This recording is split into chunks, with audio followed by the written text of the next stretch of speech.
Dentro de esta sesión vamos a hablar sobre Va el a libro de ser, sí, producción. es más sobre ficción, o sea, basada en la ficción, pero ficción, sí, narrativo, algo así, sencillo. Ok, vamos a hablar sobre los lineamientos de un libro de producción, entender cuál es cada uno de los elementos que lo construyen. También vamos a hablar un poco de lo que es un banco de preguntas cuando vamos a hacer no ficción y vamos a estar moviéndonos entre ficción y no ficción. Así que es importante que nosotros señalemos que un libro de producción es esa carpeta, ese documento donde nosotros reflejamos lo que queremos hacer. Qué historia contar y cómo contarla. Como primera medida, se tiene un título provisional, muy provisional, que puede ser tal vez Las Gardenias, tomando el ejemplo de Luz Taboada. Entonces, esas gardenias tienen que localizarse primero. En muchos casos se comienza a investigar como primera medida. ¿Qué es lo que va a investigar Luz? ¿Qué es las gardenias? ¿Qué es? Es un barrio de la ciudad de Barranquilla ubicado entre la calle X, entre carrera Y. Dentro de sus habitantes coexisten y hay múltiples historias, narrativas, estéticas y discursos, etcétera, etcétera. Es, como lo dice coloquialmente, es saber contar el cuento, echar el paco, construir el discurso. Entonces, primero que todo, sí es importante entender que la mayoría de los proyectos tienen una investigación, independientemente de su naturaleza. Sea cual sea su naturaleza, pueden ustedes construir los libros de producción. ¿Vale?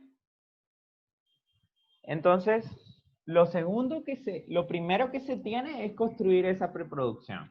Se tiene una sinopsis que no es nada más que un párrafo, no dos, no tres, sino un solo párrafo. Un solo párrafo donde nosotros vamos a delimitar lo que vamos a contar de principio a fin.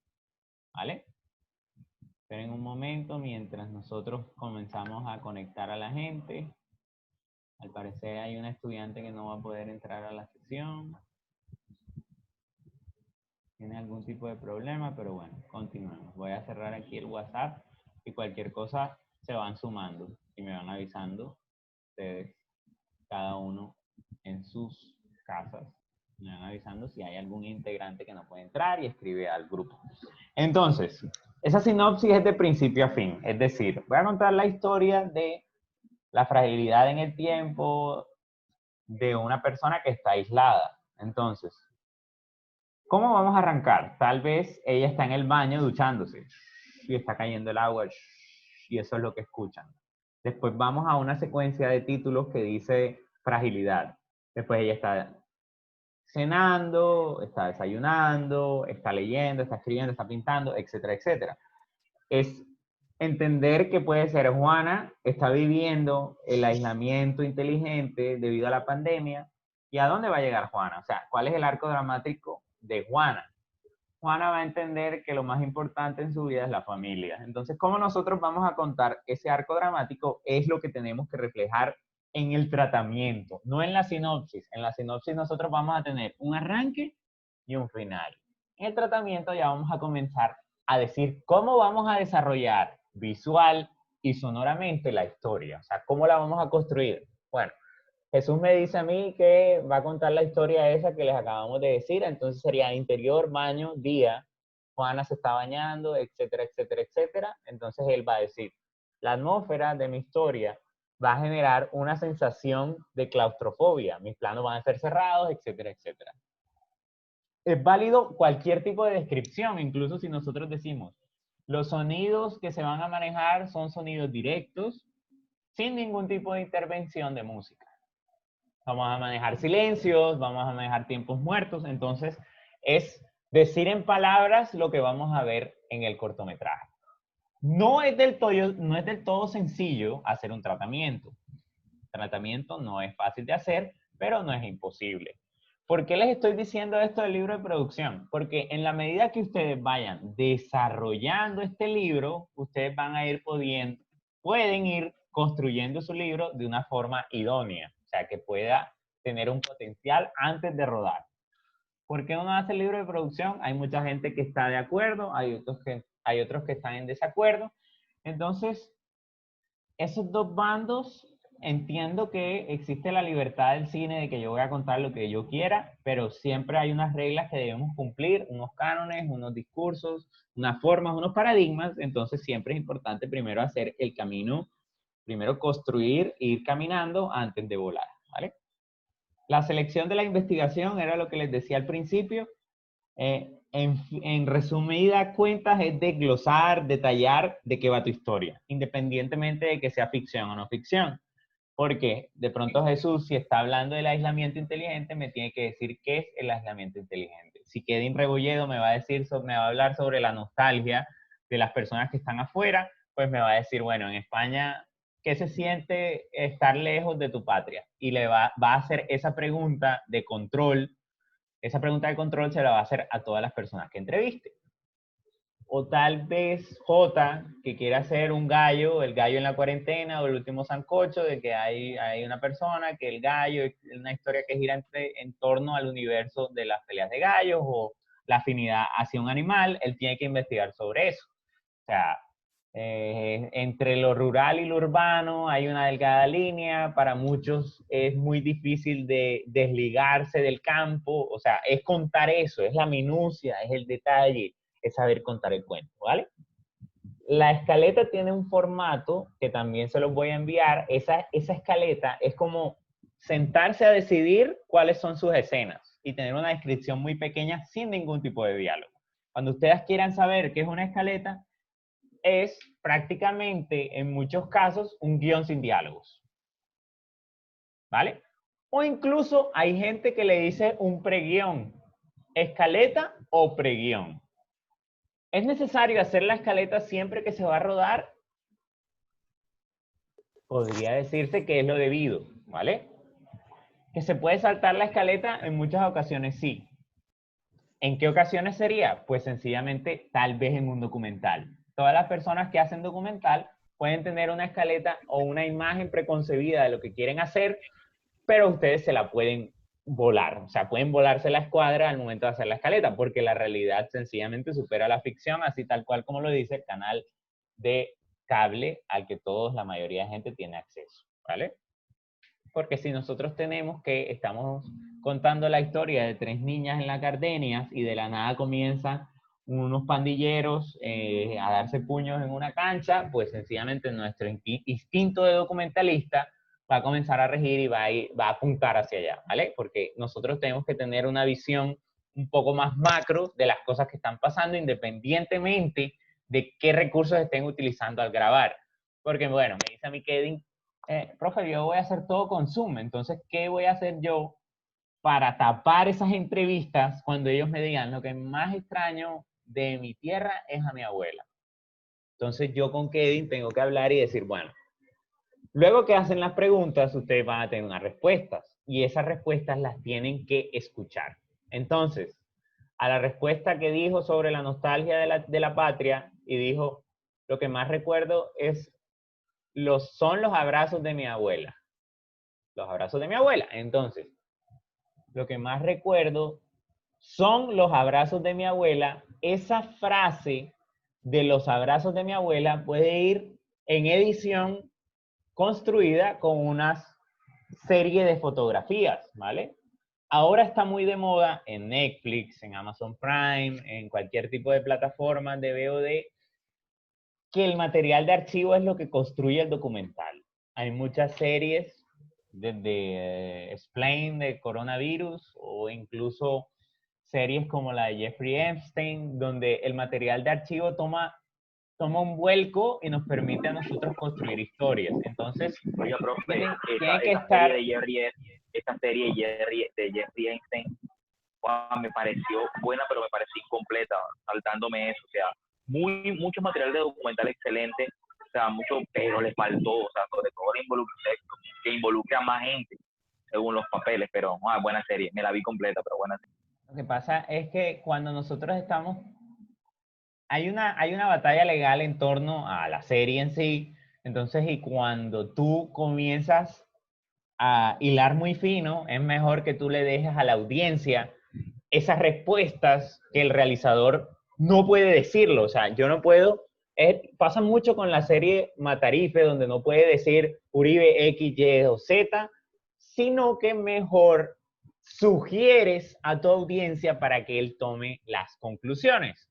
Es como si yo les digo, Crónica de una muerte anunciada, ¿qué tal les parece el libro? Muchas opiniones van a existir y yo puedo decir un testimonio sobre él y ustedes van a tomar la decisión de compartir o sencillamente desechar mi opinión. Es un juego dentro de la realización audiovisual y es lo que les he dicho yo a todos mis estudiantes en esto virtual, porque hay muchos que están sufriendo, por decirlo de alguna manera, el hecho de no poder rodar.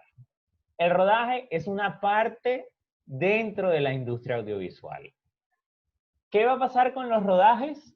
Créanme que incluso van a poder decirle a alguien, ve, haz estas tomas, vuelves y ese material ya es mío, tomado con un dron, de pronto ustedes capturan un testimonio, etcétera, etcétera. ¿Vale? Quiere decir que los rodajes van a tener unas limitaciones bastante grandes. Entonces nosotros tenemos que ser muy buenos en la preproducción, ser muy buenos también en los rodajes y en la producción y también en la postproducción. O sea, no podemos enfocarnos en que todo va a ser, denme la cámara y yo grabo, ¿vale?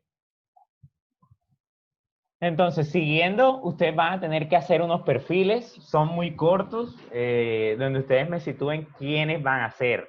Ojo, no quiero las sorpresas de todos los semestres, se los digo, ya los conozco.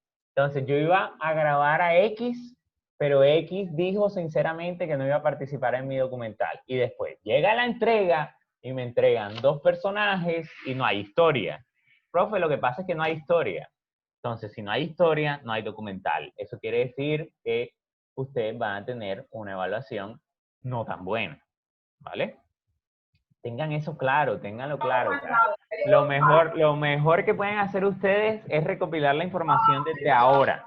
Decir, bueno, ya hice el banco de preguntas, ¿verdad? Ya hice el banco de preguntas, voy a ir adelantando testimonios. O sea, voy a ir recogiendo testimonios, y ya cuando recogí la suficiente cantidad de material, pues ya comienzan a editar, ¿vale?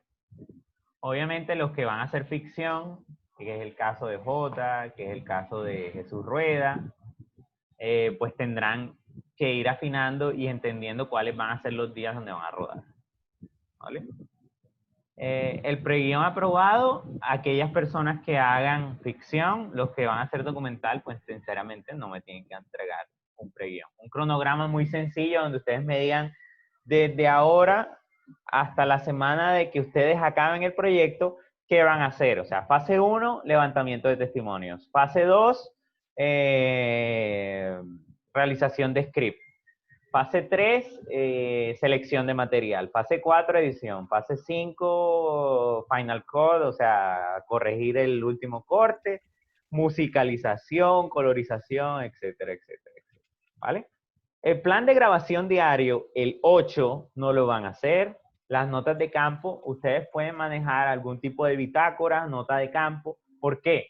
Porque si están haciendo una entrevista y de pronto el entrevistado se pone a llorar, lo que ustedes tienen que hacer, mis queridos compañeros, así como lo ven ustedes en la barra que está aquí de Zoom, van a notar el tiempo que les marca. Si yo me pongo a llorar en este momento y digo, lo que más extraño es la sopa que me preparaba mi abuela en el patio de la casa. Cuando dijo eso, era el minuto 7, 24 hasta el 30. Esas notas les van a servir muchísimo cuando ustedes hagan un montaje o un premontaje. ¿Por qué? Ya van a saber, en este momento, mira, en el 724 está lágrima, sopa de abuela, ¿vale? Entonces, cuando vayan a editar, ya tú dices, bueno, el fragmento que dice que extraña mucho a la abuela, tiene que ir en el documental, ¿vale? El formato de contrato voy a mandarlo, también lo voy a mandar porque Luz lo va a necesitar con este asunto de las niñas de las gardenias. Luz siempre se mete en unos problemas y espero que este proyecto sí tome forma. Después van a hacer una postproducción. La transcripción de las entrevistas no se las voy a pedir porque tendrían que hacer un doble trabajo, o sea, transcribir, escuchar. Deberían algunos, se los voy a colocar como opcional, un formato de script de pregrabado para saber más o menos qué van a hacer. El cronograma de postproducción es muy sencillo, es decir, el día empecé el día 1, 2, 3 y 4. En este día hice visualización de material, en el día 2 el primer corte, en el segundo día afinar detalles, en el tercer día hice créditos, en el cuarto día coloqué la claqueta, coloqué el logo de la EDA y demás. El guión final no lo hacen, la claqueta sí tengo que mandársela yo y la ficha técnica también. Las legalizaciones son contratos, son cosas, minucias, detalles legales. Pero cuando ustedes vayan a hacer las entrevistas en Zoom, y le hablo a María Mercedes, a Kevin, y a todas las personas que vayan a hacer documental, quiero que trabajen en esto. Cuando uno va a hacer una entrevista, y ya vamos a pasar al otro momento de la clase, cuando vamos a hacer una entrevista, tenemos que, obviamente, el plano cuidarlo. ¿En qué sentido vamos a cuidar el plano? Yo puedo manejar este fondo que tenemos aquí o sencillamente yo puedo remover el fondo, ¿vale? Si quieren tener un fondo, pues lo pueden tener o pueden manejar un fondo de este tipo. Si quieren tener una pared blanca, que al menos la pared blanca se vea un poco iluminada y no se apoyen sobre la pared, sepárense de la pared, ¿vale? Ese es un primer consejo. El segundo consejo es que ustedes le digan, voy a armarles un texto, que es lo que nosotros utilizamos cuando vamos a hacer un formato de sesión de imagen y de pronto se les olvida o la persona está un poco reacia de firmar algún tipo de cosa legal o sencillo. Antes de comenzar a grabar, así como estamos grabando en esta sesión, ustedes le van a decir esto. Señor Kevin Rebolledo, usted acepta a perpetuidad que el material que se recopile durante esta entrevista pueda ser utilizado de manera comercial y pública. Y ahí Kevin va a decir, sí, claro, cómo no. Ya si está grabado en pantalla, ya tiene ese peso legal por si Kevin de pronto se gana el baloto y dice, oye, yo hice un documental donde yo hablé sobre el aislamiento social y yo no quiero que eso salga en ningún lado.